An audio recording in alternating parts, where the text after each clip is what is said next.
Hi guys, it's Phoebe. Welcome back to my channel.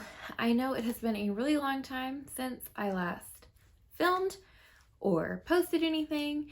It is because things just got a little crazy for me. I moved, I've been really busy with work, so I just didn't get around to filming. I did actually film my July, like what I read in July. But that was like right before I moved, so I just never got around to editing it.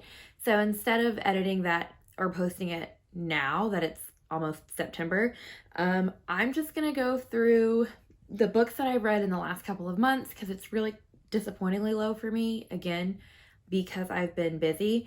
But that being said, let's jump right into it. Going a little bit out of my usual order, the book that I read most recently, I just finished it, I guess actually really early this morning, like at 1 or 2. But it was The Unexpected Everything by Morgan Matson.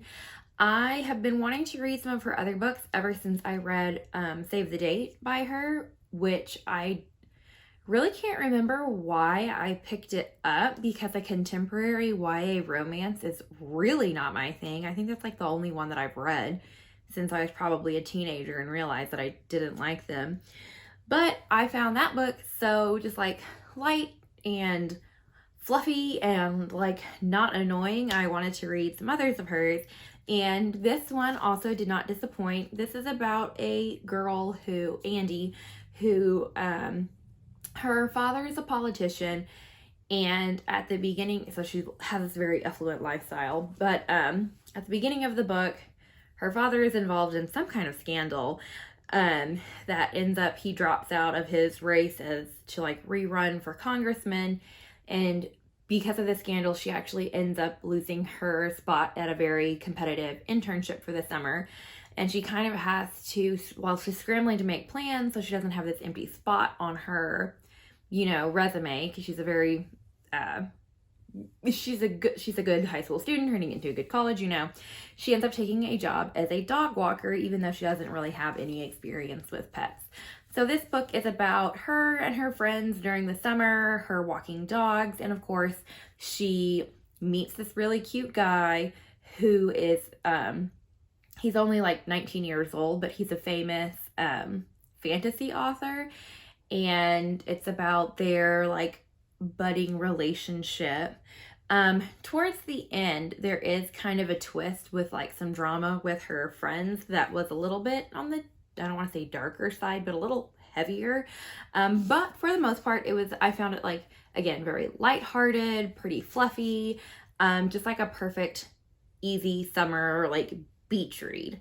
So I really enjoyed that. Okay, from now on, I'm just gonna be reaching into this big bin of books. So this is in no particular order. Also, 1 or 2 books might be missing. I'm just hoping I don't have any overlap with the book that I did record myself talking about, because I didn't want to go back and watch like my old videos. I was going through like my Goodreads to try to see which books I would have filmed on that last video that I'm not gonna end up posting. Anyway, here we go. I read Ariadne, I don't know, by Jennifer Saint. This is a retelling of the Theseus myth that is from Ariadne's, I hate myself, from her perspective instead of Perseus's perspective. Overall, I do really like this book. I think if you enjoy things like the Song of Achilles or Circe, you'll really enjoy this.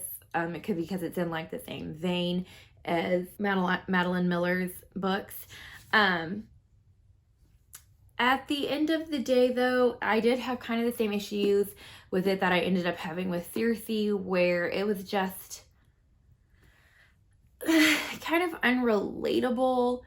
Ariadne ends up, she marries Dionysus, the god of wine, and towards the end of the book, I hope that's not a spoiler, it's most of the book, but towards the end it's kind of about like her having difficulties, like the difficulties her relationship as a mortal has with being with an immortal god, and those, I mean, I guess are interesting struggles to explore, but not struggles that I can relate to in any way.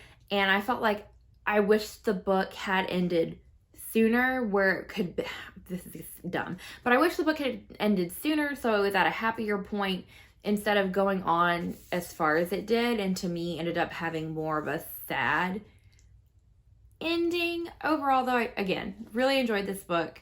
I really recommend it if you're into like Greek mythology and that kind of stuff. Okay, then there is Hour of the Witch by Chris Bohjalian. I feel like the J, I don't want it to be Bojalian. Anyway, this is another book that is just completely outside the realm of what I normally read. It's historical fiction, or historical thriller, I think it's officially the genre, but it's historical fiction. It is about a young wife, kind of around the colonial period. I feel like it's set shortly after the Salem witch trials. It's either right after the Salem witch trials or kind of at the same era in Boston, and it's about a young wife who is trapped in an abusive marriage, and she's trying to escape from her husband, or divorce him, which is obviously very difficult in Puritan New England, and is also ends up being accused of witchcraft herself.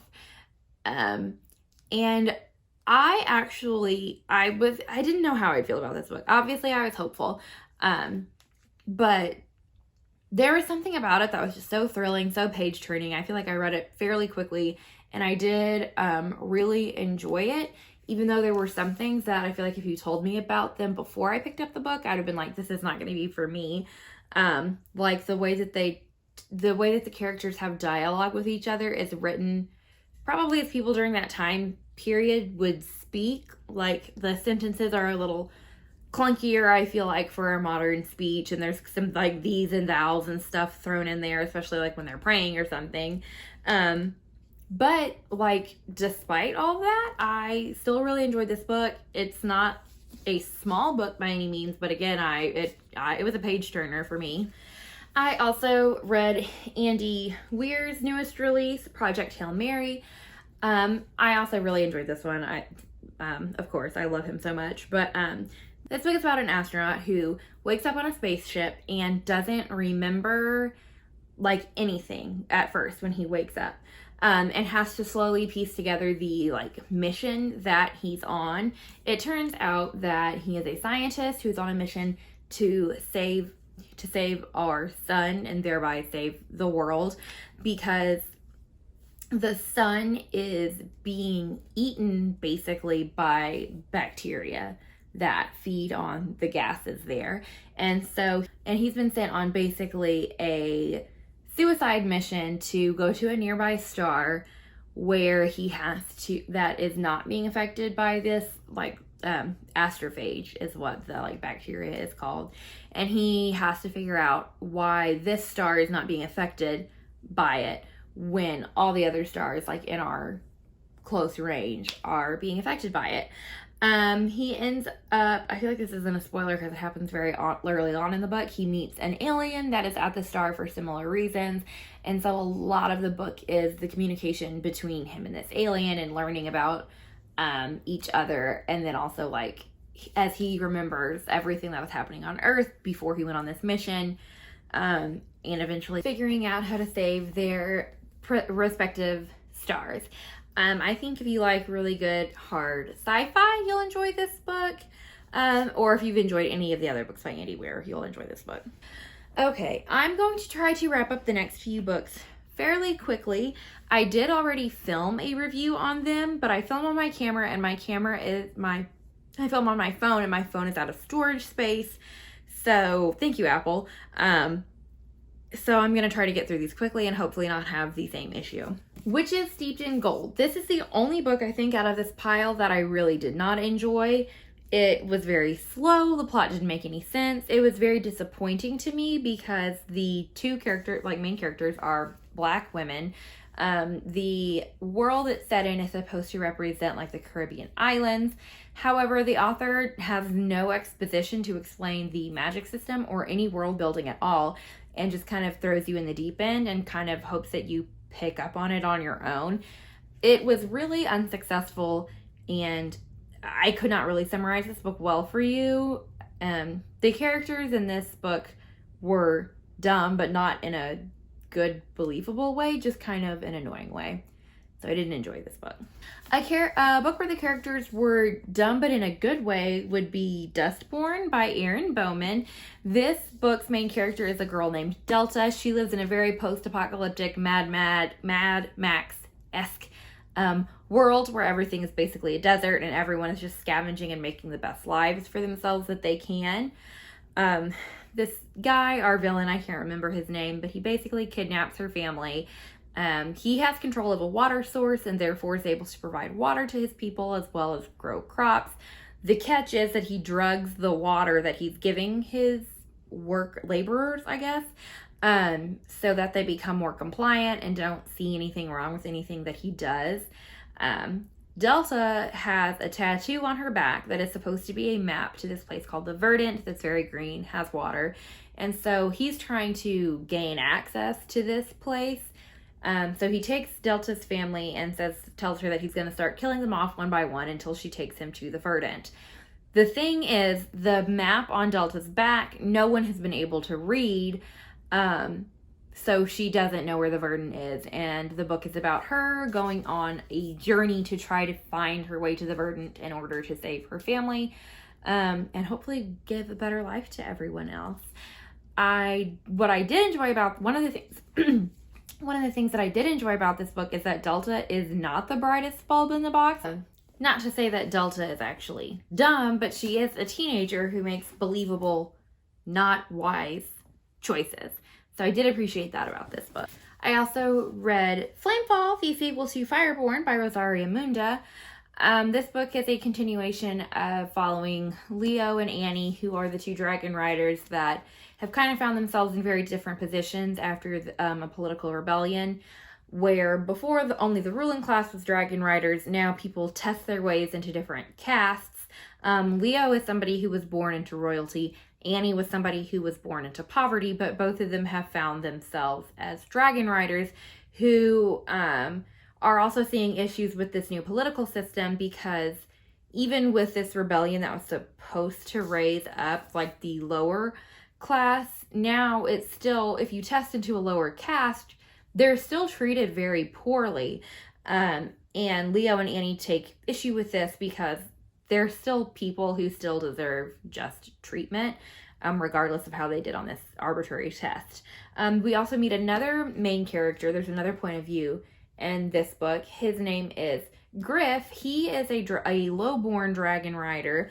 Those ruling dragon riders that fled the rebellion and went to a different country have kind of absorbed like the peasants to be dragon riders, even though they don't want them to be, just so they can kind of have more of an army. And so Griff is one of those characters. I did also appreciate that he is bisexual. He, like at the beginning of the book, he's talking about like a previous relationship with a woman, but then he gets into a relationship with a man. And that's just refreshing to read, as well as the fact that this universe doesn't have any kind of like homophobia or anything like that, where nobody is questioning his dating choices, which I do appreciate, having that be not in this fantastical world where people are also riding dragons. So I did really enjoy this book, and I'm very excited for the third one. I also read The Wicked King, the sequel to The Cruel Prince by Holly Black. The Cruel Prince I felt like I actually enjoyed, and this book I really didn't. To me, there was a little bit too much like political intrigue of Jude, who is a human in the fairy world and trying to maintain some kind of power in the fairy world. She has like a year and a day where she can tell Carden, who's the like acting king, she can tell him what to do, kind of. And so this is about her trying to maintain her power, and also the plan is that her younger brother will become king after Carden. To me, it just fell a little flat. The plot didn't really move along a lot for me. I feel like a lot of other people enjoyed this book and liked it more than the first one. But it just wasn't my thing. I'm hoping the third one, it gets a little bit more on track and a little bit more action-packed.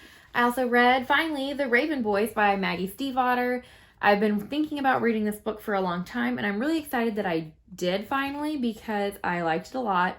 It is about our main character, Blue, who comes from a long line of like psychic women. She lives with her mother and her two aunts who are all powerful, like fortune tellers, like actually psychic. She herself has no psychic abilities, but she has the power to magnify other people's powers. And at the beginning of the book, she is with her aunt at a churchyard, a graveyard, and it's like the special day where her aunt sees like the ghosts of all the people who are going to die in the next year. There is one ghost, however, since Blue doesn't have any power, she doesn't normally see the ghosts, but she is able to see the ghost of a boy named Gansey. Eventually she meets him in real life. He's part of the, they're called the Raven Boys because they go to a school where like the mascot is a raven. There's these 4 friends. They all kind of, Gansey's like the leader. They're looking for, the book is set in Virginia, but they're looking for a Welsh king that apparently fled Wales, was buried somewhere on a ley line in Virginia, and they are kind of seeking access to that magical power. I liked this book a lot. I liked the characters. I liked the twists. And I'm very excited to read the next book in this series. I also, continuing on in the Infernal Devices series, read The Clockwork Prince by Cassandra Clare. I still am thinking I like this series more than I liked the Mortal Instruments. But I do always have trouble when I go back really summarizing these books. I know that I like that there's a little less teenage angst. Really like that there's not that incest storyline anymore. Yeah, I think that Tessa is a lot more likable. I will say I didn't enjoy in this book, she goes from really liking, I mean, she still likes Will, but she kind of gives up on Will and then gets with Jim. To me, that's too much of like the teenage angst again, this like love triangle, whatever that is going on. But don't hate it. Still happy to continue reading this series. So those are all of the books that I read in the last couple of months. I'm hoping to get back on track with my like monthly wrap-ups. I'm filming mine again at the end of September.